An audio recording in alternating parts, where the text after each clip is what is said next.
स्वस्थ बच्चा के नियम की होइ छै कि जेना जन्म से 1 घंटा के भीतरे में माय के दूध शुरू करे के छै। एकटा चीज दोसर चीज जे है से 6 महीना धरि पूर्ण माय के दूध मात्रे दिए पड़े छै, तेकरा पूर्ण स्तनपान कहे छै, है ना। बेटी के 5 महीना में तो अन्नप्राशन कर दे छै। अन्नप्राशन इहो गलत चलन छै खास में, है ना। अन्नप्राशन जे है से अहाँ के 5 महीना में कहे छै ना अपना सबके सुनौलो 1000 दिन, तो 2 वर्ष और माय के 1 वर्ष जे गर्भ में रहे छै वो 9 महीना ओकरा सब लगा के 1000 दिन पुगे छै। तो सुनौलो 1000 दिन भी पुगे छै। और काल के दिन में एकरा एलर्जी के समस्या सब जे अपना सबके समाज में देखी छी ना, कोनो बच्चा होइ छै 6 महीना तब हमर बच्चा घरघराए लगले, निमोनिया बार बार होइ छै कहे छै। तो ई बच्चे सब उ ग्रुप के बच्चा रहे छै जेकरा हम अहाँ जे पूछित रहे छिए तो बच्चा जे है से जल्दी डिब्बा दूध शुरू कर लेने रहे छै। काज करे वाली जे माय सब छथिन उनका सबके लेल की छै कि कहियो काल मजबूरन जे है से उ सब डब्बा के दूध शुरू करे छै। लेकिन हम सब हमरा सब जरे जे परामर्श लिए अबै छै, संपर्क करे छै, उनका सबके हम सब की कहै छी कि अहाँ के 3 महीना तक छुट्टी मिलबे करे छै, तो वही में समस्या नहीं छै। 3 महीना के बाद भी जे है से अहाँ के कार्यालय कच से भी 1 से 2 बेर जाय दै छै अहाँ के बच्चा के फीडिंग करबे के लेल। और वही के बाहेक भी की छै कि माय के दूध एक्सप्रेस क के बाटी में राख देबे और रूम टेम्परेचर में रहते तो 24 घंटा तक आराम से पिया सकै छी। तै दुआरे माय करे वाला काम करे वाला माय सब के लेल भी अपने के जरूरी नहीं छै कि डब्बा के दूध खियाबे पड़ते। ई बहुत ही नया जानकारी आई प्राप्त भेल जे माँ जे कामकाजी छथिन जे बाहर जा रहल छथिन 3 महीना 4 महीना के रेस्ट के बाद, तो वो अपन दूध के निकाल के गारि के ओकरा बाटी में धऽ के रूम टेम्परेचर में ओहिना दऽ सकै छथिन और बच्चा के जखन जखन भूख लागे तखन अहाँ पिया सकै छी। लेकिन ओहि के साथे साथे ओकरा फ्रिज में राखल जा सके कि एना छै, ओकरा स्टोर कर सकै छी। यदि अपने फ्रिज में रखे छी तो और लंबा समय तक दऽ सकै छी। यदि अहाँ -4 डिग्री सेंटीग्रेड में मेंटेन करबे तो ओकरा 3 महीना तक अपने वो दूध पिया सकै छी। हमर यहाँ के समाज में नॉर्मलो डिलीवरी होइ छै तो आम महीना अबै छै तो आम खाइ छै तो कहै छै अमगा भ जेतै, है ना। बच्चा के लील मजीद चटा दो। हाँ ई सब होइ छै। ऑपरेशन जब क के जे बच्चा होइ छै तो उनका में तो एते ना खाना बाढ़ दै छै कि उ दूध ऑटोमेटिक कम भ जाय छै। वास्तव में तेना नहीं होइक चाही। खास में ऑपरेशन कैल होय चाहे नॉर्मल डिलीवरी होय, खाना के प्रतिबंध खाली जेना अपना सबके हम तो छोटकरी में अपने के कह देब दारू, है ना, सिगरेट बीड़ी जे सबके नहीं खाए के होइ छै से ओहि माय के भी नहीं सेवन करे के होइ छै। दोसर चीज जे से कॉफी वाला कैफीन कंटेंट जेना चाय भेले, कॉफी भेले, एकर मात्रा भी कम करक चाही। वही के अलावा झोल वाला चीज सब जेना मेथी के झोल भेले, जेना जमाइन के झोल भेले, है ना, गेड़ा गुड़ी के झोल भेले। तेकर बाद वैष्णव नहीं छथिन तो अंडा माछा मासु ई सब पोषिलो खाने कुरा भेले। तेकर बाद हरियो साग पात ई सब खैला से अपने के दूध के मात्रा जे से बढ़े छै। और ई तो हार्मोनल काम करे छै, लेकिन शरीर में खान पीन से भी पोषिलो खाने कुरा खैला से अपने के दूध के प्रोडक्शन जे से कम नहीं हो दै छै और पूर्ण रूप से माय अपना बच्चा के स्तनपान करा सके छै और माय के दूध पर्याप्त होइ छै। लेकिन कोनो भी जीव होय उनकर जे से एगो बच्चा होते तैयो, 2 गो होते तैयो, 3 गो हेते तैयो। अपने के पहले ही कहलिए कि संसार के रचने एहन भेल छै, भगवान एहन रच के पठबै छै तो 2 गो बच्चा हेते तो 2 गो हिसाब से ही उनका दूध प्रोडक्शन हेते। वही हिसाब से वही शरीर के हार्मोनल चेंजेस भ के अबै छै कि 2टा के पर्याप्त होने गरी हेते, 3टा हेते तो 3टा के पर्याप्त होने हेते, 4टा हेते तो 4टा के। ओकरा भी डब्बा के दूध के जरूरत नहीं छै। हाँ ये अपने के एकदम प्रश्न कह चाहबे जते चीज माय खा के जे दूध फायदा करते और जे दादी माय और हमर यहाँ के समाज में नानी सब डब्बा के दूध लबे छै, उ डब्बा के दूध के कॉस्ट जोड़बे तो अहाँ के महीना में अहाँ के ओहन जुड़वा बच्चा रहे छै तो करीब करीब आय के रेट से 10 से 15 हजार रुपया पड़ते। अब अहाँ कहू कि कते पोषिलो खाने कुरा खेते तो 10-15 हजार रुपया लगबो न करे छै। हाँ और वैसे पर्याप्त मात्रा में दूध हेते और वैसे बच्चा स्वस्थ भी रहते। ई चीज के सब श्रोताबिन के ध्यान दिए पड़ते। 2टा बच्चा हेते तो अहाँके एकटा भी बच्चा होइ छै तऽ उनका जे है से दूध पीबऽके तरीका की छै कि पहिने पूर्ण रूपसँ अहाँके एगो स्तन पर यदि दूध पिया रहल छै तो ओकरा करीब करीब 10 से 15 मिनट या वो बच्चा अपने पेट भरि जाइ छै, वो दूधमे दूध नहि आबऽ लगै छै तऽ छोड़ि दै छै, तब मात्रे दोसर दूध पर लगबऽ पड़ै छै। ओहिसँ की होइ छै कि शुरूमे जे दूध अबै छै से पातर होइ छै कनिक अहाँके, तऽ ओहिसँ की होइ छै कि प्यास मेटाइ छै, ओकरा फोर मिल्क कहै छै। बादमे जे अबै छै ओ कनि गाढ़ होइ छै, ओहिमे तत्व सब रहै छै, जैसे फैट बेसी रहै छै तऽ ओकरा हाइंड मिल्क कहै छै, ओ गाढ़ा होइ छै। ई दुनू जे नहीं मिलते, खाली शुरू के दूध 5 मिनट पी लेल के दोसर में जे लगा देवे तो बच्चा की होते, ओकरा जे है से फैट वाला चीज नहीं मिलले, गाढ़ दूध नहीं मिलले तो बच्चा कुपोषण में चल जेते, ओकर वजन न बढ़ते जेहन बढ़क चाही। ई विश्व स्तनपान सप्ताह मना रहल छी तो बच्चा के मोबाइल त दिही के बाते नहीं अबै छै, है ना, ओहि के कोनो जरूरते नहीं छै। आप खुशी साटासाट परिवार में संदेश पठबऽ के लेल, ओहि बच्चा के फोटो खींचऽ के लेल कोई प्रयोग करी छथिन तो वही के अन्यथा नहीं लेल जाए, लेकिन बच्चा के देखबऽ के फोटो खींच सकै छी, लेकिन बच्चा के जे अहाँ दऽ दै छी काना लागल बच्चा आ तब जे मोबाइल गलत प्रथा छै, ओकर कोनो जरूरत नहीं छै। एक्चुअली में उ और डिस्ट्रैक्टर छियै। मेन तऽ नॉर्मल डिलीवरी होइ छै तऽ प्राय जसो जैसे माय के दूध पियाबै छथिन। हम अखन तो सब दादी नानी माय सबके एकेगो आग्रह करबै कि माय के दूध सन के अमृत कुछ नहीं भेलैए, माय के दूध सन पोषिलो पूर्ण बच्चा के लेल और कोनो चीज आइ तक ल संसार में नहीं बनल छै। ताहि के लेल पूर्ण 6 महीना तक माय के दूध देल जाए, 2 वर्ष तक जे है से पूरक खाना के साथ साथ की कहै छै अहाँके माय के दूध देल जाए। और ओहन दिए वाला अवस्था होय, साफे दूध नहीं होइ छै तऽ चिकित्सक के सलाह बिना डब्बा के दूध के प्रयोग नहीं करी, है ना, ई संदेश दिया चाहबे। और दोसर जेना हैबिट सब जेना कहलिए, कुछ चीज सब छै जेना अहाँके आँखि में काजल लगा देलक जन्मते मातर, है ना, तेकर बाद जैसे पूरे देह तोरी के तेल घैस देलक, है ना, तेकर बाद नाभि सब में जे है से कहियो काल घर में जे डिलीवरी भेल तऽ अन्यथा गोबर सब राखि देलक, है ना। अखन तो भेटब पबै छै पत्थर लऽ के नाभि कटने, साल नाल कटने रहल, है ना, एहनो आइयो के दिन में भेटै छै, 10 दिन पहिलहू भेटल रहलै है।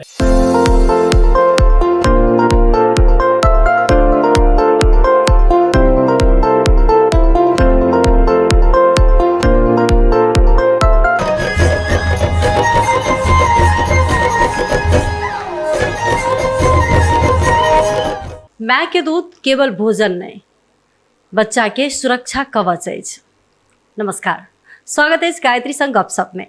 आई ई माय के दूध पर बातचीत कर रहल छी, कथीला बात कर रहल छी से कनिके एतबे देर के लेल सस्पेंस रहत, कियाक तऽ आई हमसब अपना कार्यक्रम में आमंत्रित केने छी जे अतिथि के जिनका संगे हमसब गपशप करब छथि मधेश स्वास्थ्य विज्ञान प्रतिष्ठान के सह प्राध्यापक और वरिष्ठ बाल रोग विशेषज्ञ के रूप में अपने सब गोटे हुनका चिन्है छी। तऽ आई हुनका संगे हमसब खास कऽ कऽ ई स्तनपान सप्ताह चलि रहल छै, तऽ एहि सप्ताह में ई एक विशेष होइ छै, तऽ कथी लए स्तनपान सप्ताह मनायल जाइ छै सेहो विषय में बातचीत करबै। एहिके संगे संगे हमसब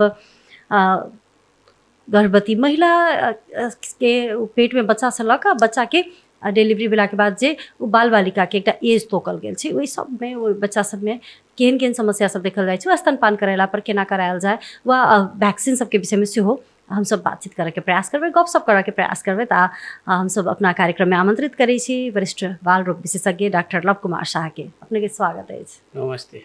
की छै हाल चाल? ठीक छै, सब बढ़िया। सब बढ़िया। सबसे पहिने तऽ हम डॉक्टर साहब जेना कि अपना सब बातचीत केने छली तऽ अपने कहने छली जे स्तनपान सप्ताह चलि रहल छै, तऽ सबसे पहिने तऽ हम चाहबै जे हमहूँ बुझी और हमर सबके श्रोता और दर्शक जे कलर्स FM 102.4 मेगाहर्ट्ज सुनि रहल छथिन और कलर्स ऑनलाइन टीवी नेपाल देख रहल छथिन, उनका सबके अपने बता दी जे स्तनपान सप्ताह मनायल किया जाइ छै, कहिया से कहिया धरि मनायल जाइ छै?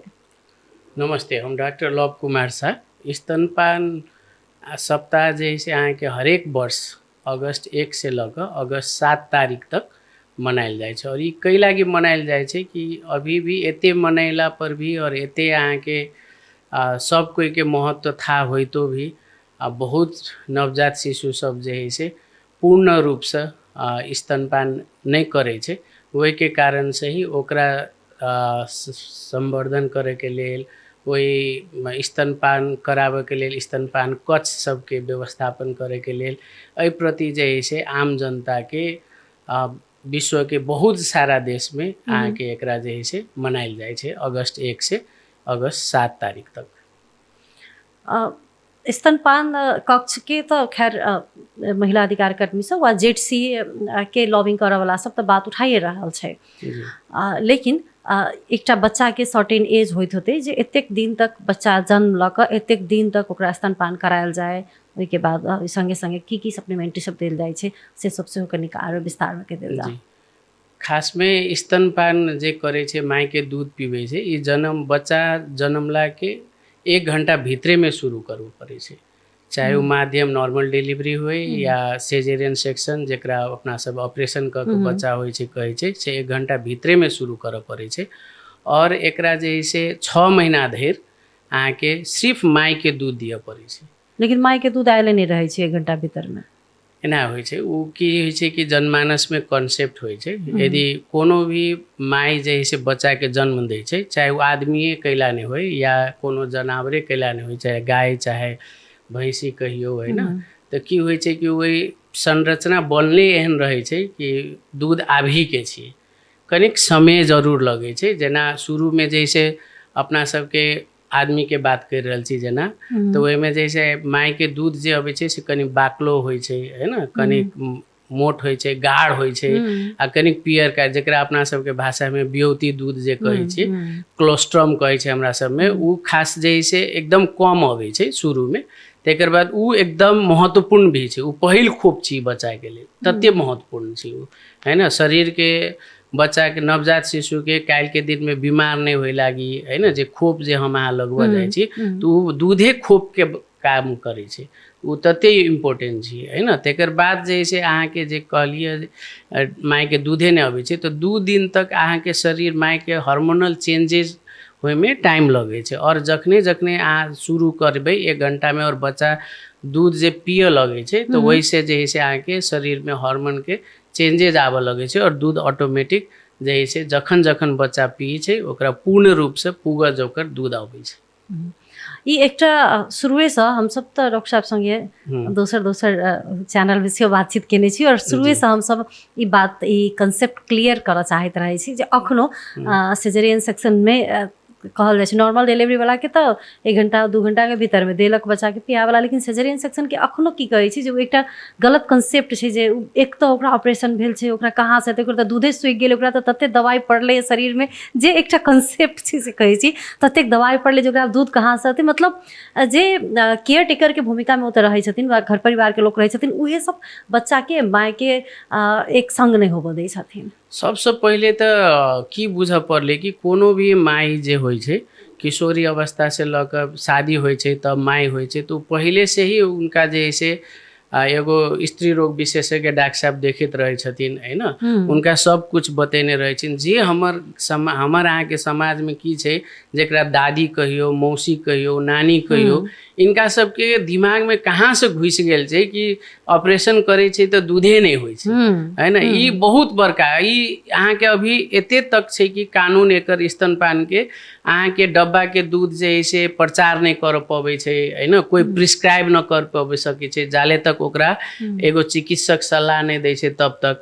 लेकिन वो सब की करे छे कोनो नर्स स्वास्थ्यकर्मी लिख कर न द सके छे, चिकित्सके ओकरा जरूरी पड़ते तब मात्र एहनो कंडीशन सब होय छे जहिया कि अहाँ के दूध कम होय छे या नहीं होय वाला अवस्था रहे छे, लेकिन साधारण इमरजेंसी एलएसीएस मात्रे भेला पर दूध नहीं आवे छे ई बहुत गलत कंसेप्ट छे। और वो कोनो अहाँ के स्वास्थ्यकर्मी नहियो कहे छे तो वो सब जाके डिब्बा के दूध कीन के ल आवे छे, तो ई चीज समस्या है ना। तो ये चीज बुझ पड़ते कि ई कनिक समय जरूर लगे छे, लेकिन जतबे दूध आवे छे उतने से पुगे छे और ओकरा जे है से ऑपरेशन कैलो रहे छे तहु माय के सुतलो अवस्था में स्वास्थ्यकर्मी के सहयोग ल क उनका होश पूर्ण रूप से आयल रहे छे, ओना वही ऑपरेशन में पूरा बेहोश न रहे छे, डांट से नीचा मात्रे अहाँ के रहे छे, कोनो एहन मात्रे रहे छे जेकरा पूर्ण बेहोश क के ओहन कंडीशन सब भी छे, तो ओहन में मात्रे अहाँ के पूर्ण बेहोश रहे छे तो वही में होश अयला के बाद जे से माई स्वास्थ्यकर्मी के सहयोग, नर्स के सहयोग लऽ कऽ सुतलो सुतलो दूध पिया सकै छै। और जते जल्दी पिएबै ओतेक बच्चा के लेल नीक होइ छै। और उ दूध जे है से अहाँके 6 महीना धरि पूर्ण मायके ही दूध पीबऽ पड़ै छै। अइए तऽ की छै कि अहाँके 6 महीना के भीतरे में गर्मी महीना आबै छै तऽ कहियो काल पानी शुरू कऽ दै छै, कोनो दादी मौसी नानी के मौध दऽ दै छै, है न। तेकर बाद जन्म घुट्टी पियाबऽ लागी हतार रहै छै। तऽ ई चीज सब पूर्ण रूप से नहीं दिए के होइ छै। और 6 महीना पूर्ण स्तनपान के मतलबे होइ छै कि 6 महीना तक है न डॉक्टर के सलाह बिना कोनो दवाई भी नहीं दिए के होइ छै।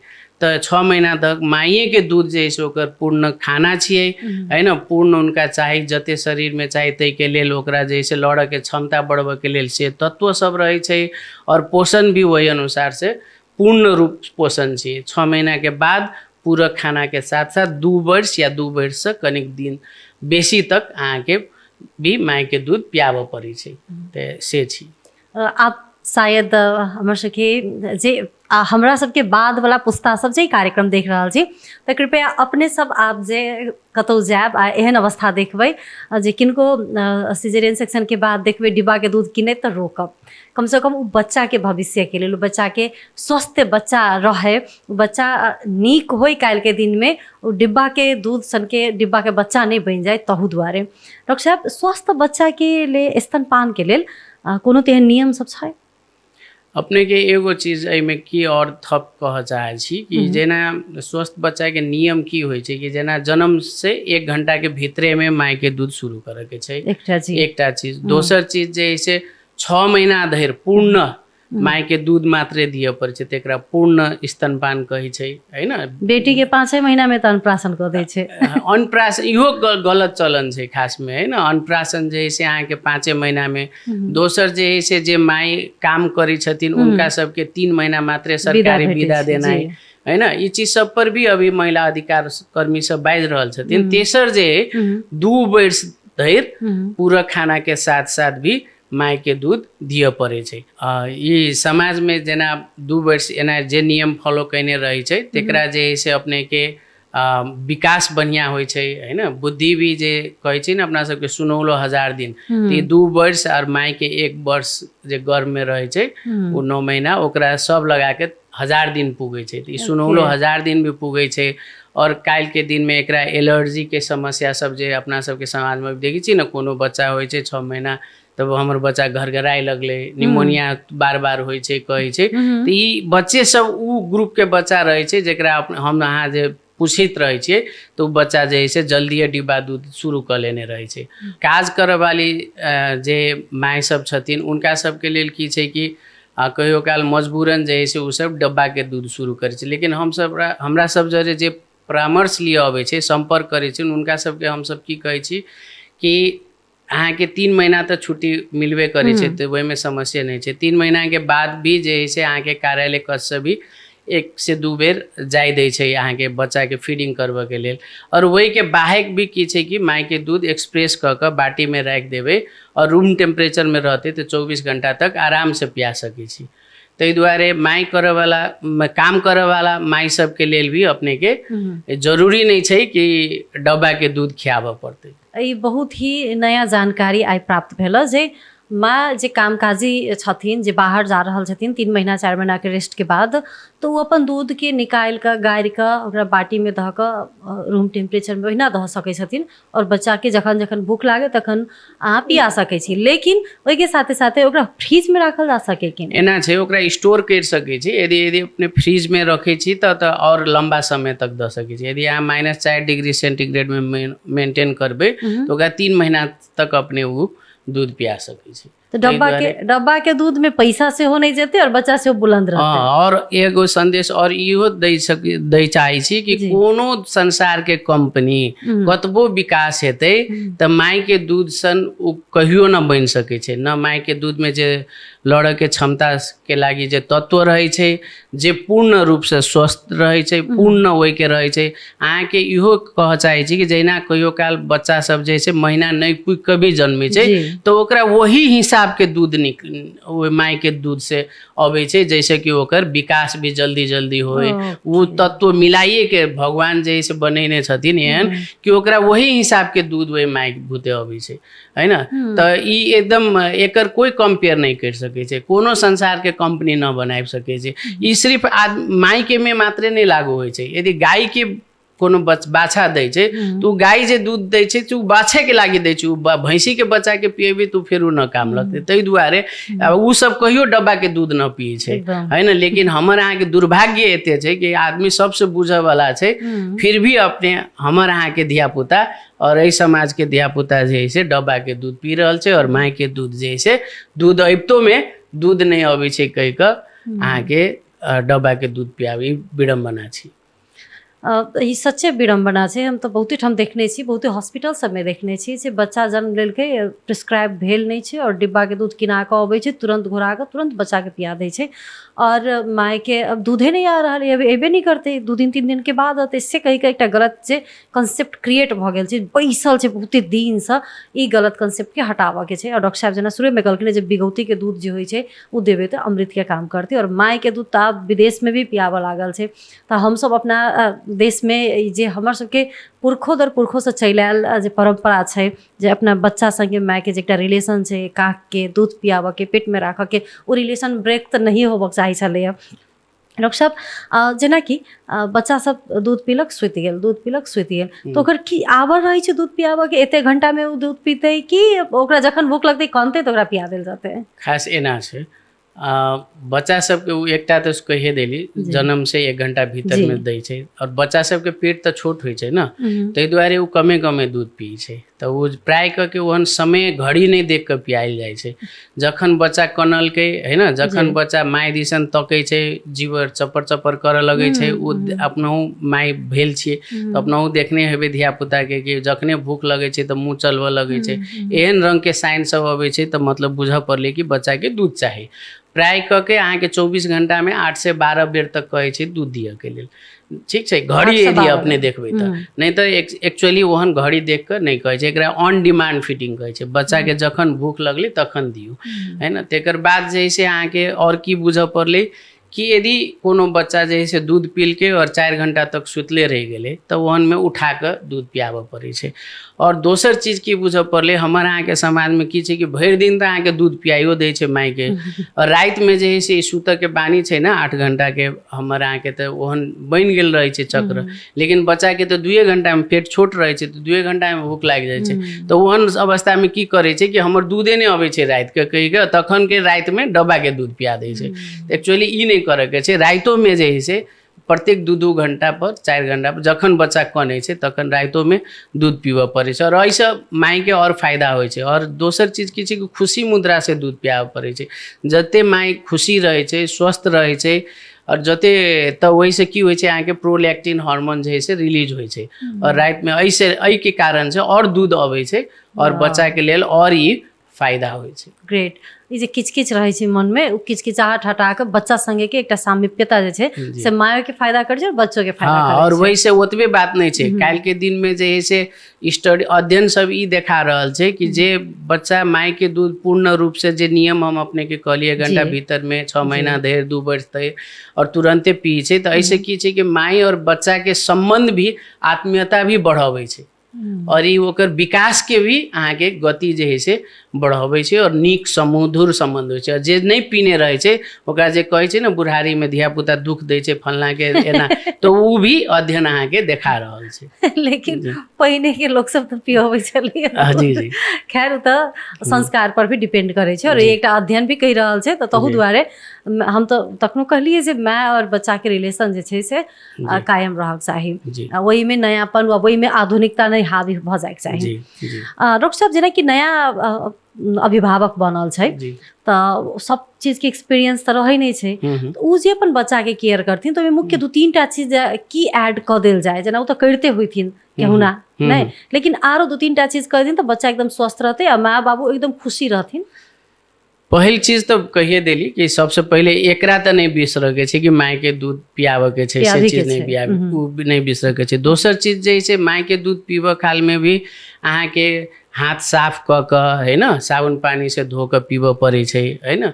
दोसर चीज जैसे कते माय सब की करे छै, जैसे भरि दिन जैसे दूध पीबे काल में साफ सुथरा रहबे कहि दै छै, तो भरि दिन जैसे स्तन के धोइत रहल आ तब दूध पियलक, सेहो जरूरी नहीं छै। 24 घंटा में एक बेरी सुसुम पानी से धो देवे तो वही हिसाब से अपने उ स्वस्थ रहे छै। और बच्चा के जीव सब में कहियो काल गंदा रहल, दूध जमल जिका रहल तो ओकरा कॉटन पानी में भिजा के साफ कर सकै छी। ई भऽ गेल स्तनपान से रिलेटेड। और अपने जे कहलिए कि स्वस्थ रह के लेल की ध्यान दिए पड़ते, तो एकटा चीज तो उहे भऽ गेल, दूध के बात कहि देली। दोसर चीज जैसे समय समय पर जे खोप सबसे जन्मते मात्र जे खोप लगबऽ पड़ै छै, जेना BCG हमरो अभी हमर अहाँ के समाज में 1 महीना बीते छै तब मात्रे उ खोप शुरू होइ छै है ना। आयु के दिन में जैसे जन्मते मात्र 1% से 2% बच्चा के मात्रे हमर अहाँ के समाज में आयु के दिन BCG खोप लगे छै है ना। और समय पर तो बहुत कहियो केकरो 2 दिन नीचा, कोई 2-4 दिन ऊपर नीचा, ई तो जै वार्ड अनुसार बाँटल छै, तो तै हिसाब से लगे छै, जो अभी लागि रहल छै, पहले से सुधार छै। दोसर ई भऽ गेल खोप के बाद। तेसर चीज की छै कि भीड़ भाड़ है ना, बहुत ज़्यादा भीड़ भाड़, बहुत ज़्यादा बच्चा जन्मते में एते न खुशी होइ छै कि बच्चा के घरी मौसी लेलक, घरी नाना नानी लेलक है ना। वैसे की होइ छै कि संक्रमण और बढ़े छै बच्चा में। तो जते कम भीड़ भाड़ में बच्चा लऽ के गेली है ना, जते कम कोई भीड़ भाड़ कैलक, तो वैसे की होइ छै जे अहाँ के सियान आदमी के सर्दी खोखी जुकाम सब छै तो वायरल होइ छै, तो बच्चा के भी संक्रमण होय के डर रहे छै। ई भऽ गेलै। तेकर बाद जे है से अहाँ के कोनो भी लक्षण जेना बुखार भेले है ना, के जॉन्डिस भेले, पहलोपन देखल के, बच्चा दूध नहीं पिए लगले, चमकऽ लगले है ना, एहन इत्यादि अथी सब देखल के लक्षण सब, बुखार सब आबऽ लगले, या बच्चा बहुत ठंडा भ गेले, एहन लक्षण सब होइ छै, तो ई सब खतरा के मूलक साइंस, खतरा के साइन सब, चिन्ह सब भेले। तो एहन लक्षण देखते मात्र तुरंत जे है से बाल रोग विशेषज्ञ से संपर्क करके उपचार करी, तो नवजात शिशु जे है से अपने स्वस्थ रख सकै छै। लेकिन एकटा चीज तो बोझ भ जेतै डॉक्टर साहब, जे खाली मम्मी पापा रहते रखने, भीड़ भाड़ में नहीं ले जाते, फुआ नहीं लेते, मौसी नहीं लेते, नानी नहीं लेते, तो मम्मी तो ऑलरेडी बच्चा के लेनी ही रहे छै, नहीं किछो तो आधा घंटा 1 घंटा तो दूधो पिया वाला रखना ही रहे छै। ओहि संगे संगे हमर सबके जे एकटा सामाजिक जे एकटा बंधन छै, जे महिले के घर के कामो करऽ पड़ते नहीं, तो तै सब लगा के, तो अगर भीड़ भाड़ में बच्चा नहीं जाते तो फ्रस्ट्रेट मदर के फ्रस्ट्रेट बच्चा भ जेतै ना। ई हमर अहाँ के गलत कॉन्सेप्ट छै। समाज में जे है से मम्मी दाई ई चीज सब जे कहै छै, ओ के कोन हिसाब से गलत छै कि जे माई भेले तो समाज में बच्चा एले तो ओकरा दोसर आदमी सबके सहयोग करे के छै कि वो ज़्यादा समय जे है से अपना बच्चा झरे दऽ सके। ओकरा बाकी घर के काम, ऑफिस के काम, नेपाल सरकार भी नियम में लेने छै, छुट्टी देने छै, तो हस्बैंड के भी ओतबे जिम्मेवारी रहे छै कि माई साथे बच्चा कतेक देर ज़्यादा बिता सके छै है ना, जैसे कि वो पूर्ण अपना बच्चा में ध्यान केंद्रित कर सके। ओकरा बाकी घर के काम सब देवे, वो काम सब बरू फुआ कर देते, नानी कर देते, मौसी कर देते, तो वो ठीक छै। लेकिन ओकरा जे है से बच्चे के साथे देते तो वो बच्चा स्वस्थ हेते। एहि लागी कहि रहल छी कि सामाजिक रिलेशन नहीं बिगाड़ कहि रहल छी, संबंध नहीं बिगाड़ कहि रहल छी, वो तो बच्चा के लिए ओकरा समझाबै छै तो बुझ जैथिन। आब जे से समाज बुझे छै, जेना वृद्ध आदमी सब कते के दादा दादी सबके अखनतो जे है से अहाँ के बीमार रहे छथिन, सर्दी खोखी लागल रहे छै, दम के पेशेंट रहे छथिन है ना, वो बाहर जाय वाला व्यक्ति रहे छै, तो बाहर जखने जाय छै तो अहाँ के की छै, सामाजिक दूरी कायम नहीं रहे छै हमर अहाँ के समाज में। अभियो ग्लव्स, मास्क ई सब न प्रयोग करे छै है ना, तो उ संक्रमण जे है से बाहर से भीतर लाइब सके छै और उ संक्रमण बच्चा के करा सके छै। तै के लेल कहि रहल छी कि बच्चा के स्वस्थ राखे के हिसाब से अहाँ के जे है से जते कम भीड़ भाड़ में जैते है ना, जते कम अहाँ के बाहर जैते, ओते बच्चा जे है से स्वस्थ रहे छै। ग्रेट। एकटा तऽ विषय छै जे महिला के स्तनपान संगे संगे महिला के जे अधिकार सब छै, ओकरा अपना बच्चा संगे समय बितवा के ओहू के विषय में डॉक्टर साहब कहलखिन हँ। और महिला के नॉर्मल डिलीवरी वाला के तो खैर एक महीना शायद रेस्टो नहीं कर पबैत हेतै और घर के एक बोझ से जिम्मेवारी जे छै से वहन करऽ लगै छै। लेकिन डॉक्टर साहब जे हिसाब से कहलखिन हँ ओहू हिसाब से अगर सोचै छी तऽ काल्हि के दिन में सासू बुहारी और नाती व नातिनी व पोता पोती जे भी है वो रिलेशन एतेक मजबूत एतेक टिकाऊ हेतै अगर डॉक्टर साहब जे हिसाब से कहलखिन वही हिसाब से निर्वाह करै छी तब। डॉक्टर साहब जेना अपना सबके गाम घर में वा अपना सबके समाज में कहै छै जे दूध कखनो काल धीरे धीरे धीरे सुखऽ लगै छै तऽ खाना में जे छै से कनिक संतुलन कायम करक चाही। तो वैज्ञानिक कारण छै किछो कि जस्ट मतलब अथी के लड़कोरी के मनोबल बढ़ावे वाला जे खाई पड़ते कह के कहि नहीं नहीं खान पीन में भी अपने के ध्यान दिए पड़े छै। खान पीन में की छै कि अहाँके बहुत नीक प्रश्न कैलिए अपने। जेना नॉर्मल डिलीवरी होइ छै तऽ प्रायतः सब चीज खाइ ला देबे करै छथिन। फिर भी हमर अहाँके समाज में नॉर्मलो डिलीवरी होइ छै तऽ आम महीना अबै छै तऽ आम खाइ छै तऽ कहै छै अमगा भऽ जेतै है न बच्चा के लील मजीद चटा दो। हाँ ई सब होइ छै। ऑपरेशन जब क के जे बच्चा होइ छै तऽ उनका में तऽ एते न खाना बाढ़ि दै छै कि उ दूध ऑटोमेटिक कम भऽ जाइ छै। वास्तव में तेना नहीं होइके चाही। खास में ऑपरेशन कैल हो चाहे नॉर्मल डिलीवरी हो खाना के प्रतिबंध खाली जेना अपना सबके हम तो छोटकरी में अपने के कही देव दारू है ना सिगरेट बीड़ी जे सबके नहीं खाए के हो से वही माई के भी नहीं सेवन करे के हो। दोसर चीज जैसे कॉफी वाला कैफीन कंटेंट जेना चाय भेले कॉफी भेले एकर मात्रा भी कम करक चाहिए। वही के अलावा झोल वाला चीज सब जेना मेथी के झोल भेले जेना जमाइन के झोल भेले है ना गेड़ा गुड़ी के झोल भेले। तेकर बाद वैष्णव नहीं छथिन तो अंडा माछा मासु ई सब पोषिलो खानेकुरा भेले। तेकर बाद हरियो साग पात ई सब खैला से अपने के दूध के मात्रा जे से बढ़े छै। और ई तो हार्मोनल काम करे छै लेकिन शरीर में खान पीन से भी पोषिलो खानेकुरा खैला से अपने के दूध के प्रोडक्शन जे से कम नहीं हो दै छै और पूर्ण रूप से माई अपना बच्चा के स्तनपान करा सके छै और माय के दूध पर्याप्त होइ छै। और डॉक्टर साहब यदि एक जौआ बच्चा छै वा तिमला छै वा चमला छै तो वही बच्चा के केना स्तनपान करायल जाए? जी बहुत नीक प्रश्न। हमें अहाँ के पहले ई प्रश्न के पूर्ण जवाब दिए से पहले एगो दोसर उदाहरण दिया जाए। अपने सब यदि गांव में कुकुर के बच्चा सबके देखने हेबै और दोसर सुगर जे सब लटक लटक के पीत छै तो उनका सबके तो हमरा अहाँ के पो एगो से दूगो होइ छै या तीन गो होइ छै या कहियो काल न्यूजे चलि अबै छै 7-8 गो होइ छै कृत्रिम जब करै छै तखन। लेकिन कोनो भी जीव होइ उनकर जे है से एगो बच्चा होते तैयो दूगो होते तैयो तीन गो हेते तैयो अपने के पहले ही कहलिए कि संसार के रचने एहन भेल छै भगवान एहन रच के पठबै छै तो दूगो बच्चा हेतै तो दूगो हिसाब से ही उनका दूध प्रोडक्शन हेतै। वही हिसाब से वही शरीर के हार्मोनल चेंजेस भ के अबै छै कि दूटा के पर्याप्त होने गरी हेतै। तीनटा हेतै तो तीनटा के पर्याप्त होने हेतै। चारिटा हेतै तो चारिटा के ओकरा भी डब्बा के दूध के जरूरत नहीं छै। हाँ ये अपने के एकदम प्रश्न कह चाहब। दोसर चीज की छै कि एकर खीब के विधि कनिक फरक छै। जेना दूटा बच्चा हेतै तब अहाँ के एकटा भी बच्चा होइ छै तो उनका जे से दूध पीबे के तरीका की छै कि पहिने पूर्ण रूप से अहाँ के एगो स्तन पर यदि दूध पिया रहल छै तो ओकरा करीब करीब 10 से 15 मिनट या वो बच्चा अपने पेट भर जाए वो दूध में दूध नहीं आबे लगे छै तो छोड़ दे छै तब मात्रे दोसर दूध पर लगवा पड़े छै। वही से की होइ छै कि शुरू में जे दूध अबै छै से पातर होइ छै कनिक अहाँ के तो वैसे की होइ छै कि प्यास मेटाइ छै ओकरा फोर मिल्क कहै छै। बाद में जे अबै छै वो कनि गाढ़ होइ छै ओहिमे तत्व सब रहै छै जैसे फैट बेसी रहै छै तो ओकरा हाइंड मिल्क कहै छै वो गाढ़ा होइ छै।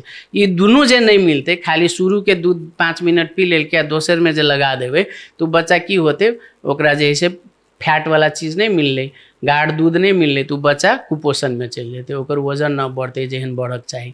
तेहनाइते यदि जुड़वा बच्चा होइ छै तो जुड़ो बच्चा के भी एगो स्तन पर लग दुनू एके साथ भी जेकरा टैंडम ब्रेस्ट फीडिंग तरीका कहै छै जे दुनू के एके साथ भी लगा सकै छै। यदि माय कंफर्टेबल छै ऑपरेशन कैल छै बैठ सकै छथिन है ना या सुइतो के छाती में कोई सहयोग करे वाला छै दुनू छाती पे एके बेर लगा सकै छै तो एके बेरी दुनू के लगेते और फिर ओकरा चेंज क के दुनू के एहन पीबक चाहिए कि अगाड़ी के दूध भी मिले और पछवाड़ी के दूध भी मिले तो वही हिसाब से दुनू के तो बराबर बैठते। और तेसर चीज की छै कि ई तऽ भऽ गेल एगो तरीका। दोसर चीज की छै कि एकटा के कऽ कऽ एकटा के भी एकटा स्तन पर लगेतै और दोसर के फेरू दोसर स्तन पर तब चेंज कऽ के एखुनटा के भी पिया सकै छी। एना कऽ के भी ई तरीका छै। तऽ एना कऽ के अपने के प्रश्न तऽ की छलै कि जुड़वा होय या तिरपल होय या चौबल होय है ना, एक सबके माइए के दूध पर्याप्त होइ छै। लेकिन हाँ की छै कि खाने कुरा जे है से ओहि के माय के दूध आबे के लेल जे तत्व सब चाहिए खान पीन जे है से कनिक बढ़बऽ पड़ते, जाहिके वजह से माय के दूध पर्याप्त मात्रा में हो। एहि चीज पर परिवार के सदस्य सबके सहयोग करऽ पड़ते। और प्राय तऽ की करै छै कि दोसर चीज भी अपने के की जानकारी दिए चाहबै, जते चीज माय खा कऽ जे दूध फायदा करते और जे दादी माई और हमर अहाँ के समाज में नानी सब डब्बा के दूध लबै छै, उ डब्बा के दूध के कॉस्ट जोड़बै तऽ अहाँ के महीना में अहाँ के ओहन जुड़वा बच्चा रहे छै तऽ करीब करीब आइ के रेट से 10 से 15 हजार रुपया पड़ते। अब अहाँ कहू कि कते पोसिलो खाने कुरा खेते तो 10-15 हजार रुपया लगबो न करे छै। हाँ, और वैसे पर्याप्त मात्रा में दूध हेते और वैसे बच्चा स्वस्थ भी रहते। ई चीज के सब श्रोताबिन के ध्यान दिए पड़ते। बिल्कुल डॉक्टर साहब पहिने ही कहि देने छलखिन जे खाद्य पदार्थ में अहाँ कथी लऽ सकै छी और 2-3टा बच्चा अगर छै तो ओकरा अहाँ लड़कोरी के अहाँ कतेक बेसी केयर कऽ के राखि सकै छी जे बच्चा सब 2टा वा 3टा छै तऽ डिब्बा के दूध के बच्चा नहीं बने, डिब्बा के दूध पर निर्भर नहीं रहे। वही संगे संगे डॉक्टर साहब अखन तऽ एकटा नया ट्रेंड शुरू भऽ गेल छै, बच्चा जन्मते बच्चा कानि रहल तऽ ओकरा मोबाइल दऽ दियौ। ई ट्रेंड केना चेंज हेतै? कतेक सुरक्षित ओना तऽ सुरक्षित छै नहीं, लेकिन एकटा मोबाइल की स्क्रीन धऽ कऽ ओकरा आगा में हम सब बच्चा के साथ अन्याय नहीं कर रहल छी? बच्चा के साथ नहीं अन्याय कर रहल छी, हम अहाँ सबके अन्याय कर रहल छी। जेना अभी हम बाजि रहल छी अपने जरे, हमरा साइडे में 2टा मोबाइल छै, अपने के गाड़ी में मोबाइल छै। ओतबे नहीं छै कि अहाँ के लाइफ के लागी जखन जीवन मरण के अवस्था रहे छै वही टाइम में अहाँ के कहियो काल हमरा सबके संघर्ष करऽ पड़ै छै तऽ मुँह में पाइप राखऽ पड़ै छै जेकरा हम सब इंटुबेशन कहै छी। तऽ आइ काल्हि के पेशेंट सब एहनो भऽ गेल, ओहन मीम्स भी अबित हेतै सोशल मीडिया में कि वहाँ के वहू के फोटो खींचित रहे छै, वीडियो बनबित रहे छै, है ना। तऽ बच्चा जन्मैते फोटो देखऽ होइ छै, उ तो बहुत नॉर्मल चीज भऽ गेलै। मोबाइल दऽ देलक, वो बहुत गलत प्रथा सब छै। आब तऽ स्क्रीनिंग टाइम के लेल अपने जरे कहियो दोसर दिन छलफल करब कि विश्व स्तनपान सप्ताह मना रहल छी, तो बच्चा के मोबाइल तऽ दिही के बाते नहीं अबै छै, है ना, ओहि के कोनो जरूरते नहीं छै। आब खुशी साटासाट परिवार में संदेश पठबऽ के लेल ओहि बच्चा के फोटो खींचऽ के लेल कोई प्रयोग करै छथिन तो वही के अन्यथा नहीं लेल जाय। लेकिन बच्चा के देखबऽ के फोटो खींच सकै छी, लेकिन बच्चा के जे अहाँ दऽ दै छी काना लागल बच्चा तब जे गलत प्रथा छै, ओकर कोनो जरूरत नहीं छै। एक्चुअली में उ और डिस्ट्रैक्टर छिए। उ अहाँ के स्तनपान करबे छी, चाहे बच्चा के खाए बेर में नमहर बच्चा के प्रयोग करै छी, टीवी के प्रयोग करै छी, एक्चुअली उ सब आरो खाए में सहयोग नहीं करे छै कि उ सब आरो बाधक छिए। ई चीज बुझऽ पड़लै, ई बुझनाइ जरूरी छै। और ई सब लड़कोरी के बुझनाइ जरूरी छै जे जमाना बदललै है, लेकिन खानाई पिनाई के हैबिट जे छै से पूर्ण तरीका से रहते, पौराणिके तरीका से चलै छै तऽ बेसी नीक रहते। डॉक्टर साहब हम सब कार्यक्रम के एकदम में अंत में छी, किछ एहन हैबिट जे शुरुए से चलि आयल छै और बच्चा के लेल हानिकारक छै, उ हैबिट की सब छै, केना ओकरा चेंज कर देल जाए? अब संक्षेप में तऽ की छै कि मेन तऽ नॉर्मल डिलीवरी होइ छै तऽ प्राय जसो जैसे माय के दूध पियाबै छथिन। हम अखन तो सब दादी नानी माय सबके एकेगो आग्रह करबै कि माय के दूध सन के अमृत कुछ नहीं भेलै। माय के दूध सन पोषिलो पूर्ण बच्चा के लेल और कोनो चीज आइ तक ल संसार में नहीं बनल छै। तै के लेल पूर्ण 6 महीना तक माय के दूध देल जाए, 2 वर्ष तक जैसे पूरक खाना के साथ साथ की कहै छै अहाँ के माय के दूध देल जाए। और ओहन दिए वाला अवस्था होय, साफे दूध नहीं होइ छै तऽ चिकित्सक के सलाह बिना डब्बा के दूध के प्रयोग नहीं करी, है ना, ई संदेश दिए चाहबै। और दोसर जेना हैबिट सब जेना कहलिए, कुछ चीज सब छै जेना अहाँ के आँख में काजल लगा देलक जन्मते मातर, है ना, तेकर बाद जैसे पूरे देह तोरी के तेल घैस देलक, है ना, तेकर बाद नाभि सब में जे है से कहियो काल घर में जे डिलीवरी भेल तऽ अन्यथा गोबर सब राखि देलक, है ना। अखन तो भेटब पबै छै पत्थर लऽ के नाभि कटने, साल नाल कटने रहल, है ना, एहनो आइयो के दिन में भेटै छै, 10 दिन पहिलहू भेटल रहलै है ना। तऽ ओहन घटना सब, हाँ, तऽ एहन चीज छै अहाँके, ताहि दुआरे सुरक्षित बच्चाके डिलीवरी कराबऽ पड़ै छै, सुरक्षित ठाउँमे कराबऽ पड़ै छै। और तेकर बाद जे है से ई जे कहलिए ना आँखिमे काजल लगानाइ, नाक कानमे तेल रखनाइ हैन, और सुतिके दूध पीनाइ हैन, तेकर बाद ई सबसे की होइ छै अहाँके शरीरमे इन्फेक्शन अबै छै। और कोनो जे समस्या भेलै, जेना बच्चा नवजात शिशुके बोखार लगलै, जॉन्डिस भेलै हैन, तेकर बाद चमकी एलै, देह हाथ ठंडा भऽ गेलै, दूध नहीं पियै छै, एहन रंग के कोनो संदेश यदि बच्चा दऽ रहल छै, नॉर्मल नहीं लागि रहल छै, कोनो शंका बुझाइ छै, तब तुरंत जे है से अपने सब जे है से बाल रोग विशेषज्ञ से भेटी। और एक और संदेश की दिया चाहे छी कि विगत 5 वर्ष से नवजात शिशु मृत्यु दर नेपाल के 21% छै, एहिमे कोनो घटबड़ नहीं छै। एहि सबके कारण जे है से कतौ न कतौ पूर्ण रूप से हम अहाँ जे है से सचेत नहीं भेला के कारण बहुत डॉक्टर के जनसंख्या बढ़ गेले हैन, स्वास्थ्य सेवा भी पहले से बहुत बढ़ गेले, लेकिन नवजात शिशु मृत्यु दर अभी भी नहीं घटल छै। बहुत चिंताजनक विषय छै। एहि सब में सब कोई के सहयोग करक चाही। एते कहित कलर्स ऑनलाइन टीवी परिवार के भी धन्यवाद दिया चाहिए। धन्यवाद डॉक्टर साहब, अपने के समय के लिए, व्यस्ततम समय में हमरा सबके समय देलहुँ। और श्रोता और दर्शक, अपने सब जे आए स्तनपान सप्ताह के विषय में व स्तनपान के विषय में जे भी जानकारी अपने सबके प्राप्त भेल, और एकटा नया 2-3टा नया चीज सेहो जानकारी हमरो सबके भेल, जाहिमे से अहाँके मायके दूधके केना स्टोर कऽ कऽ राखि कऽ दिन भरि बच्चाके पियाल जा सके, व 3 महीना 4 महीना भी पियाल जा सके से छलैया। ओहिके संगे संगे स्तनपानके तरीका सब छलैया। तऽ ई सबटा चीज जे छै से हमसब सिर्फ सुनी मात्रे नहीं, देखी मात्रे नहीं, ई एक दोसर संगे शेयर सेहो करी, और समाज में जे खराब चलन सब चलि आयल छै, उ चलन के आब विस्थापन करऽ पड़तै। और डॉक्टर साहब के यदि अहाँ फीस तीर कऽ जाइ छी तऽ ई सलाह सब भेटै छै, से सलाह यदि आइ अहाँ सबके कार्यक्रम के मार्फत से भेट रहल है तऽ अपना जीवन में लागू करू, से अपने सबसे आग्रह करे। तऽ ई कार्यक्रम अपने सबके केहन लागल, अपने सब सुझाव सलाह और प्रतिक्रिया दऽ सकै छी। कलर्स ऑनलाइन टीवी नेपाल के यूट्यूब चैनल, फेसबुक पेज और टिकटॉक चैनल छै ओहि पर, और साथ ही साथ कलर्स FM 102.4 मेगाहर्ट्ज में सेहो सुनि सकै छी। हमरा सबके गेस्ट के रूप में छलथि मधेश स्वास्थ्य विज्ञान प्रतिष्ठान के सह प्राध्यापक तथा वरिष्ठ बाल रोग विशेषज्ञ डॉक्टर लव कुमार शाह, उनका से बहुत बहुत धन्यवाद दैत अपने संपूर्ण श्रोता और दर्शक के बहुत बहुत धन्यवाद करैत, टेक्निकली सपोर्ट के लिए तो संजय झा भाई जी, उनका से बहुत बहुत धन्यवाद करैत कार्यक्रम से विदा चाहे छी। नमस्कार, धन्यवाद।